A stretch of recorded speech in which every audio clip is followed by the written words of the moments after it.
Hello, Capstone English learners. Welcome back to another episode of Van's Journal.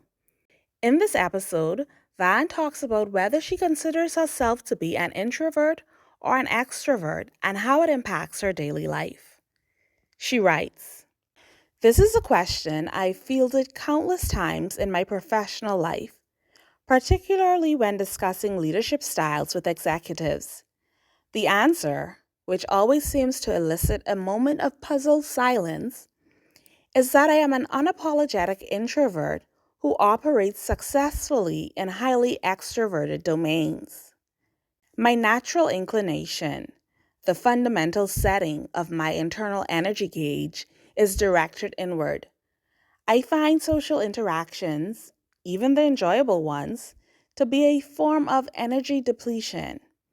I am most rejuvenated not by a boisterous gathering or a lively seminar, but by the profound quiet of my home, a well curated reading list, or simply observing the world without the obligation of participation. This is the very definition of my personality type, an INTJ, the architect, a strategist who needs space for deep, uninterrupted contemplation. The misconception arises because I am simultaneously highly effective in public facing roles. I have developed the requisite social agility to deliver compelling keynotes, navigate complex networking events with professional grace, and lead dynamic teams. This is not because I draw energy from these interactions. It is because I view these public engagements as highly structured, goal oriented performances. They are intellectual and strategic challenges, not social fuel. This duality profoundly impacts my daily rhythm and professional sustainability. The morning focus. My most valuable work, synthesizing data, writing complex proposals, or structuring curricula, occurs early in the morning before I have to engage with any external demands. I protect that window of uncontaminated silence fiercely. Strategic engagement. If I know I have a major client pitch or a workshop to lead, I will preemptively guard the previous afternoon, canceling minor meetings or social obligations. This allows me to fill my internal reservoir of focus to ensure I can deliver a high impact, high energy performance without crashing afterwards. The post event retreat.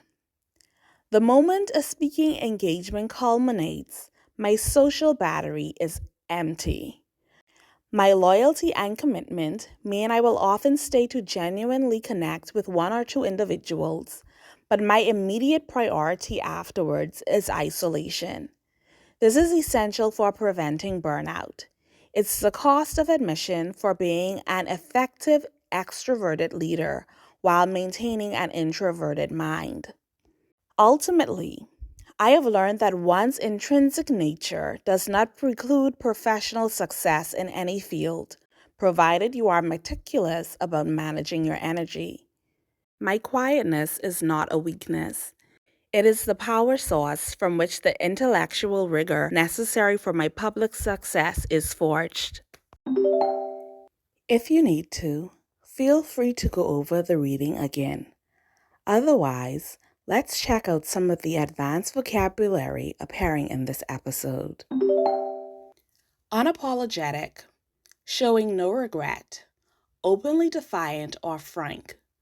For example, she gave an unapologetic defense of her controversial research findings. Domain, an area of influence, territory, or sphere of knowledge. For example, he is recognized as a leading expert in the domain of renewable energy policy.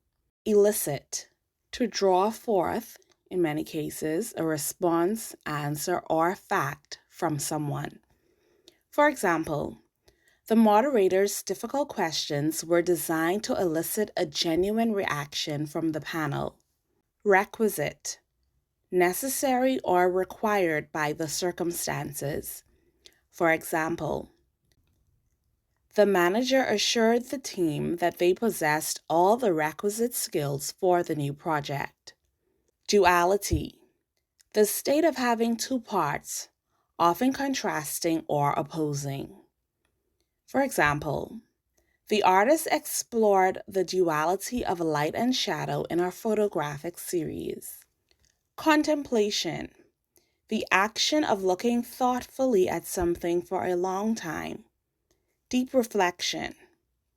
For example, the CEO took a sabbatical for intense contemplation on the future direction of the company. Preemptively, as a measure taken against something anticipated in advance. For example, we decided to preemptively launch our marketing campaign before our competitors could. Sustainability, the ability to be maintained at a certain rate or level, the ability to endure. For example, the long-term sustainability of the venture depended on securing a second round of funding. Before you go, how about trying a personalized advanced drill? Take a few seconds to consider the template shown. Then replace the prompts in blue with a fitting word or phrase. For example, my natural inclination is directed outward. I find debating difficult topics to be a form of energy depletion. I am most rejuvenated not by a competitive video game, but by a long, quiet walk with my dog.